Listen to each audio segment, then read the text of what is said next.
We've been waiting all week to find out what's going to happen with the protective order that Judge Chutkan has been considering since last weekend.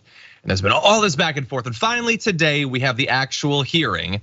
And at least as of when we're broadcasting, we don't have a final idea of exactly what it's going to look like. But we do have some notable comments made by the judge and a few guidelines that apparently are going to craft what this protective order actually looks like. So first of all, she had said, the existence of a political campaign is not going to have any bearing on my decision. I intend to keep politics out of this. So the fact that you're campaigning and you think that means you can say whatever you want and break the law, that's not going to apply. We can still restrict what you say.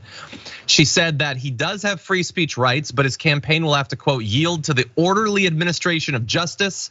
If that means that he can't say exactly what he wants to say about people who may be witnesses in this case, that's how it's going to be. And she also said that Trump's defense is conflating what your client needs to do to defend himself and what your client wants to do politically. Your client's defense is supposed to happen in this courtroom, not on the internet. And so strong words leading into the crafting of the actual standards. So I'm gonna tell you some of these standards and then give me your thoughts. So she said she sided with Trump on a couple different things. She said that largely what discovery info will be restricted, saying that he will only be prohibited from speaking about info that is deemed sensitive in this case, not literally everything having to do with the case. She did say that he will be allowed to review materials, but if Trump's attorneys aren't with him, he cannot have any electronics with him to record it, take pictures, or whatever. That means it'll just be him with the documents. And I can't imagine much will happen because that involves actually reading.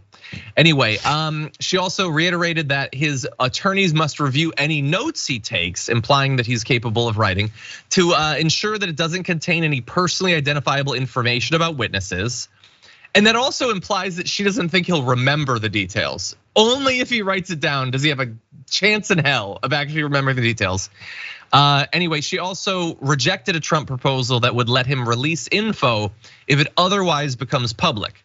That's sort of like a nuanced one, but the idea is if it gets out in other ways, he's still not allowed to comment on it. A wise decision on her part. Brett, what do you think?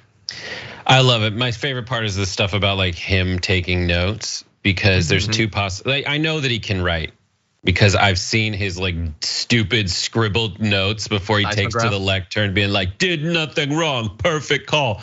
But I love this like scene I've crafted in my mind of him sitting down with the documents, violating brazenly the orders of the court. And he starts writing with his big Sharpie, and he very triumphantly gets up and walks out of the evidence room. And then it is revealed that the whole time he was writing, he was just signing his own name. over and over again. And over again. I am Groot style. But maybe the way he signed it reminds him of what he was thinking at the time, and he can tell the difference. But maybe, we may never know. We may never know.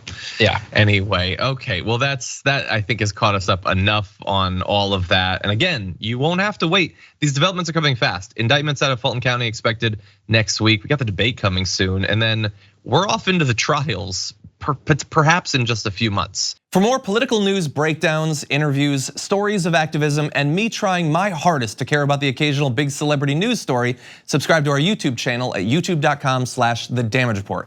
And you can ring the bell wherever it is so you don't miss anything.